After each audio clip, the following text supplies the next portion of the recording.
చూడండి ప్రజలారా, ఈ కాంగ్రెస్ ప్రభుత్వం వివేకు ఎట్లా చెలాయిస్తాడో చూడండి. మొత్తం రోడ్ల మీద మొత్తం పెట్టి ప్రయాణికులను మొత్తం ఇబ్బంది గురి చేస్తాడు. మొత్తం రోడ్ మొత్తం లారీలను నిలిపి హైదరాబాద్కు ఉసుక తరలించుకుంటా ఈ వివేక్ వెంకటస్వామి ఇట్లాంటి పనులు చేసుకుంటా ఇక మంత్రి పదవి గురించి ఈయన కొట్లాడతాడు. చూడండి మొత్తం ప్యాకు ప్రయాణికులు, స్కూల్ పోయే పిల్లల స్కూల్ బస్సులు అన్నీ మొత్తం ట్రాఫిక్ జామ్ అయిపోయింది. ఇక్కడ కొల్లూరు దగ్గర చెన్నూరు నుంచి కొల్లూరు దాకా నాన్ స్టాప్ మొత్తం లారీలు 2 వరుసలు ఉన్నాయి.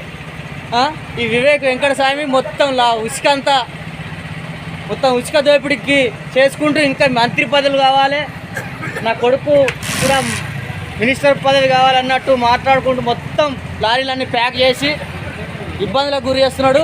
చూడండి చెన్నూరు కాన్స్టిట్యున్సీ, మంచిర్యాల డిస్టిక్, కొల్లూరు దగ్గర ట్రాఫిక్ జామ్ అయిపోయింది. మొత్తం ఒక 2 గంటల నుంచి స్తంభించిపోయింది.